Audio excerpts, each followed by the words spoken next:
Assalamualaikum warahmatullahi wabarakatuh. Perkenalkan, nama saya Siti Fatimah Ramadhani dengan NIM 90400124122. Saya akan membahas materi ke-11 pengantar ekonomi yang berjudul konsep kebijakan moneter. 1. Kerangka kebijakan moneter. Dalam melaksanakan kebijakan moneter, Bank Indonesia menganut sebuah kerangka kerja yang dinamakan Inflation Targeting Framework atau ITF.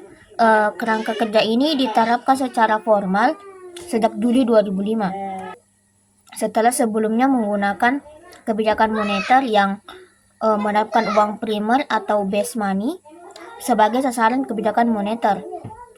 Dalam kerangka ITF, Bank Indonesia mengumumkan secara inflasi ke depan pada periode tertentu. Setiap periode Bank Indonesia mengevaluasi apakah proyeksi inflasi ke depan masih sesuai dengan sasaran yang ditetapkan atau tidak. Proyeksi ini dilakukan dengan sejumlah model dan sejumlah informasi yang dapat menggambarkan kondisi inflasi ke depan. Jika proyek inflasi sudah tidak kompatibel dengan sasaran, Bank Indonesia melakukan respon dengan menggunakan instrumen yang dimiliki.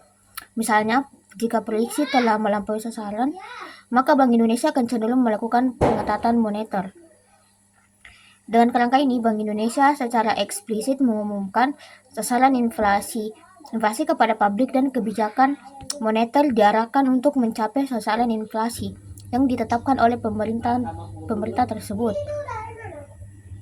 Untuk mencapai sasaran inflasi, kebijakan moneter dilakukan secara forward-looking, artinya perubahan stance kebijakan moneter dilakukan melalui evaluasi apakah perkembangan inflasi ke depan masih sesuai dengan sasaran inflasi yang telah direncanakan atau tidak. Dalam kerangka kerja ini, kebijakan moneter juga ditandai oleh transparansi dan akuntabilitas kebijakan kepada publik. Secara operasional, stance kebijakan moneter dicerminkan oleh penetapan suku bunga kebijakan BI rate yang diharapkan akan mempengaruhi suku pasar uang dan suku bunga deposito dan suku bunga kredit perbankan. Perubahan suku bunga ini pada akhirnya akan memengaruhi output dan inflasi. Secara reguler, Bank Indonesia menjelaskan kepada publik mengenai asesmen terhadap kondisi inflasi dan outlook ke depan serta keputusan yang diambil. Jika sasaran inflasi tidak tercapai, maka diperlukan penjelasan kepada publik dan langkah-langkah yang akan diambil untuk mengembalikan inflasi sesuai dengan sasarannya. Dengan telah dilepaskannya sistem nilai tukar dengan berintervensi nilai tukar atau crawling bank di tahun 1997, Bank Indonesia memerlukan jangkar normal atau nominal ancol baru dalam rangka menjalankan kebijakan moneter. Jangkar nominal adalah variabel nominal seperti indeks harga, nilai tukar atau uang beredar yang ditargetkan secara eksplisit oleh Bank Sentral sebagai dasar patokan bagi pembentukan harga lainnya. Misalnya kalau nilai tukar dijadikan target, maka inflasi luar negeri akan menjadi inflasi domestik. Mengapa kebijakan moneter memerlukan jangkar nominal? Karena tanpa adanya jangkar nominal tidak ada kejelasan kemana kebijakan moneter akan diarahkan, sehingga masyarakat tidak memiliki pedoman dalam membuat ekspektasi inflasi. Ibarat kapal yang mengapung di lautan tanpa tahu arah kemana kapal itu akan dilabuhkan. Sebaliknya, dengan adanya jangkar nominal akan membuat masyarakat memiliki ekspektasi inflasi yang diperlukan dalam kalkulasi usahanya sesuai dengan jangkar nominal tersebut. Dengan mengumumkan sasaran inflasi dan Bank Indonesia secara konsisten dapat mencapainya akan meningkatkan kredibilitas kebijakan moneter yang pada gilirannya ekspektasi inflasi masyarakat sesuai dengan sasaran yang ditetapkan BI.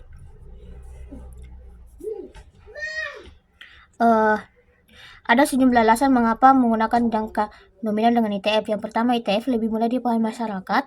Kedua, ITF yang memfokuskan pada inflasi sebagai prioritas kebijakan moneter sesuai dengan mandat yang diberikan kepada Bank Indonesia.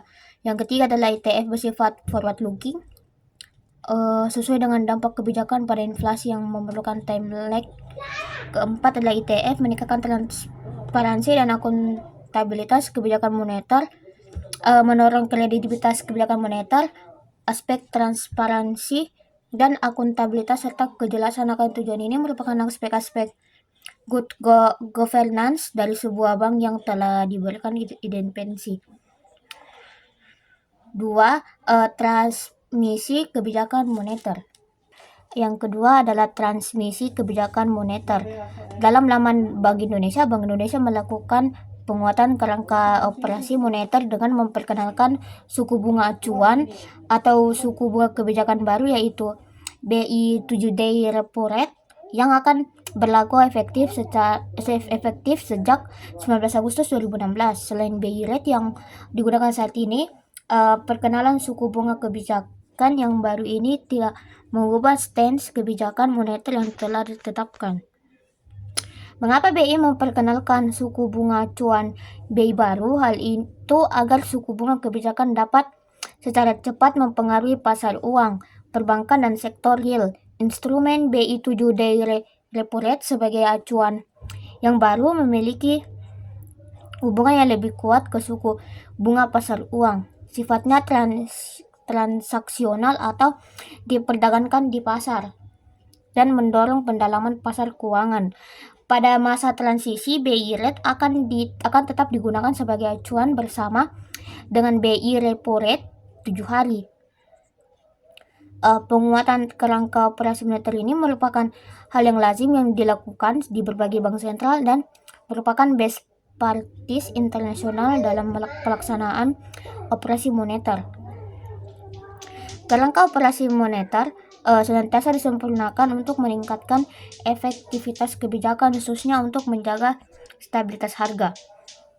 Penguatan kerangka operasi moneter juga mempertimbangkan kondisi makroekonomi yang kondusif dalam beberapa waktu terakhir yang memberikan momentum bagi upaya penguatan kerangka operasi moneter.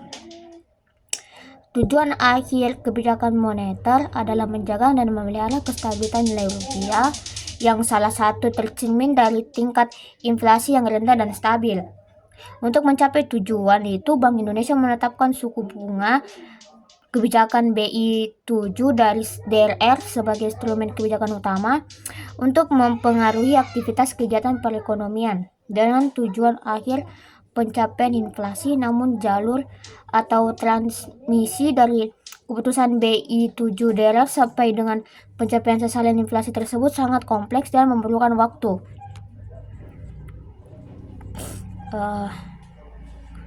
Selanjutnya adalah instrumen kebijakan moneter.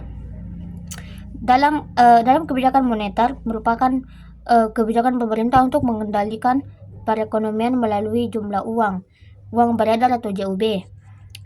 Yang dilakukan oleh bank sentral dalam mengendalikan jumlah uang beredar. Ada beberapa instrumen kebijakan moneter yang bisa digunakan. Di antaranya itu instrumen kuantitatif, A. Operasi pasar terbuka, B. Suku bunga diskonto, C. Tingkat cadangan wajib. Dan instrumen kualitatif ada 2, yaitu kredit selektif dan bujukan moral. Operasi pasar terbuka, open market operation. Instrumen kebijakan operasi pasar terbuka dilakukan dengan cara menjual atau membeli surat berharga, misalnya sertifikat Bank Indonesia SBI dan surat berharga pasar uang SPBU. Bank sentral menentukan untuk menjual ataupun membeli surat berharga tergantung pada kondisi perekonomian yang dihadapi.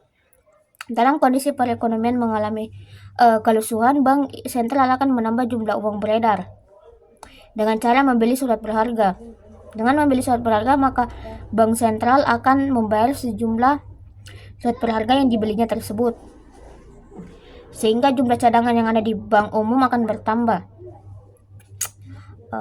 Dengan bertambahnya jumlah uang beredar, maka diharapkan perputaran kegiatan ekonomi lebih meningkatkan. Sebaliknya, dalam kondisi over employment, bank sentral akan menjual surat berharga yang mereka miliki, sehingga sebagian jumlah uang beredar akan masuk ke rekening bank sentral dan jumlah tabungan giliran milik masyarakat dan cadangan bank umum akan berkurang. Ada 2 syarat agar instrumen operasi pasar terbuka ini berhasil mengatasi masalah over employment atau under employment, yaitu 1. Bank umum tidak memiliki kelebihan cadangan, dan yang kedua, ada cukup banyak surat berharga yang diperjualbelikan. Efektivitas kebijakan moneter. Efektivitas kebijakan moneter ditunjukkan dengan mensimulasikan pergeseran kurva IS dan kurva LM. Efektivitas kebijakan moneter akan dipengaruhi di 3 daerah, yaitu daerah jalan likuiditas.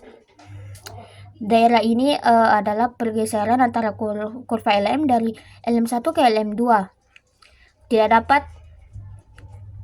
dapat meningkatkan tingkat bunga. Tingkat bunga tetap pada tingkat R, sedangkan tingkat pendapatan nasional real juga tidak mengalami perubahan. Yang kedua adalah daerah tengah. Daerah tengah kebijakan moneter kurang efektif. Kebijakan moneter hanya menggeser sedikit tingkat pendapatan nasional real. Dan yang terakhir adalah daerah klasik. Daerah klasik kebijakan moneter sangat efektif. Pergeseran kurva IS akan mengakibatkan pendapatan nasional naik lebih besar, yaitu Y2 ke YE. Operasi moneter adalah pelaksanaan kebijakan moneter oleh Bank Indonesia dalam rangka pengendalian moneter melalui operasi pasar terbuka dan standing factilis. Operasi pasar terbuka yang selanjutnya disebut OPT merupakan kegiatan transaksi di pasar uang yang dilakukan atas inisiatif Bank Indonesia dalam rangka mengurangi smoothing volatilitas suku bunga PUAB.